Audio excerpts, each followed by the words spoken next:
Okay, we're here with Elkhorn South head coach Guy Rosenberg, fresh off another successful season you guys had. Obviously came up short, but a lot came out of your year. Speak on the year you guys had in 2022 and what it looks like going forward. Well, just so proud of the program that we've all built together in terms of we feel that every year we're going to have a base camp that's there on the mountain and going to contend to get all the way to the top. Had an outstanding group last year with Maverick Noonan, Cole Ballard, Noah Bustard. Those guys are as good as we've ever had at their positions. And Carter Jorth was our other captain, and those guys were not only exceptional players but exceptional leaders. So they set the bar high for this year's group, and I really feel that this year's group's going to step up and continue to maintain that standard and make our climb toward the top.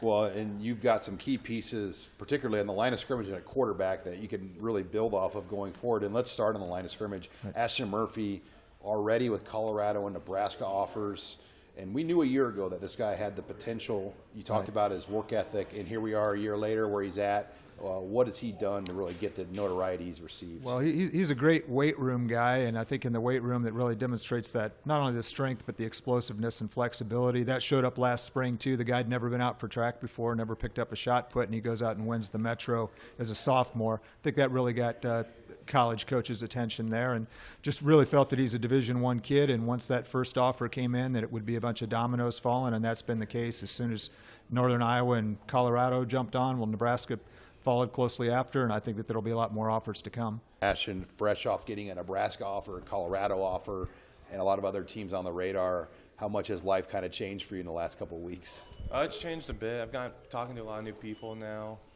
meeting new people. Hasn't been like as big a difference as you'd think, but it's not horrible. Who are the new teams? I mean, obviously, when you get a Nebraska offer and you get a Colorado offer, you're going to hit radars. Like, who are the new follows and interactions that you've had? I've had some from like Minnesota, like the Gophers, a bunch of different Midwest schools out there. What the teams that are recruiting you, Nebraska and Colorado particularly, they both like you on the O-line. What are they telling you? Like a true tackle, a guard? I mean, where do you think you fit? They think more of a tackle, more than a guard, but. And then Henry Prohaska, everybody knows the name. Battled some injuries, but he's got the frame. What are coaches saying about him, and what do you like about Henry? Well, people are always looking for pass rushers. I mean, that's a very marketable skill, and Henry's just a really energetic, dedicated player, a hybrid player, can play a lot of different positions, plays tight end for us, plays that move tight end, can play defensive end, can play outside backer, and he can long snap. So he's just got a lot of very valuable skills, and also very, very positive leader and extremely hard worker in the weight room. You know, for Elkhorn South, I was backup for the Maverick Noonan, so basically I play what he played last year. I do the same position. I get around the edge, get the quarterback, get to the backfield. I'm also a long snapper and tight end, which is we call a rifle. Well, and just kind of your brother went through this process. Obviously, your brother is a starting offensive lineman at Nebraska. What did you learn about just playing at the level he's at and kind of getting yourself ready in the high school years? You know, seeing what he went through, like in high school, like all like the recruiting and all these, like all the pressure that he had probably. I took that as like a lesson to like learn from, and like I took everything that he ever went through, I used it for myself, and I sort of learned from it and like used his past experiences for my better game.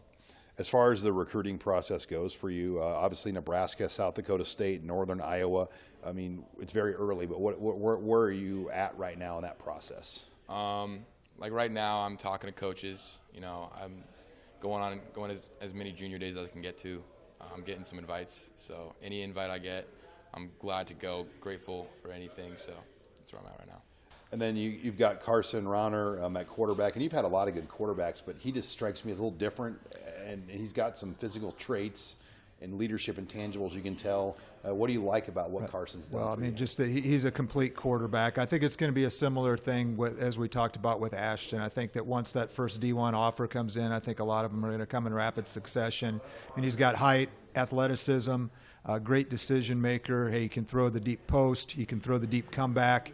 He's got the speed to take it to the house on design quarterback runs, understands defenses, understands our offense. So, again, I think he's just everything that a D1 school would be looking for in a quarterback, and I'm really excited that we have him back for another year and real excited about his future.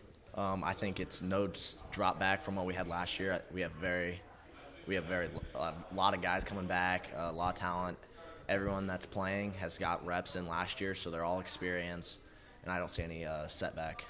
As far as recruiting goes, you've got a number of teams that you wrote down and places that you've attended, games you went. I mean, give us a snapshot. Like, what's the picture look like right now for you in that area? Right now, the schools I'm talking to the most would be it's North Dakota State, South Dakota State, Wyoming. I've talked to Coach Rule a few times, nothing major, but I'm looking more at like FCS schools right now. Northern Illinois is another one. Those schools seem most interested in me. Yeah, that window for quarterbacks will close quickly too. I mean, probably by May 31st, most of the quarterbacks have to have a decision made. I mean, how do you kind of operate knowing that the quarterback window will probably close quickly here? A lot of these schools they want to come out and watch me throw in the spring. So right now I'm getting on that. So in between baseball, I'm working on football so that I can throw in front of these coaches and they can see me throw live.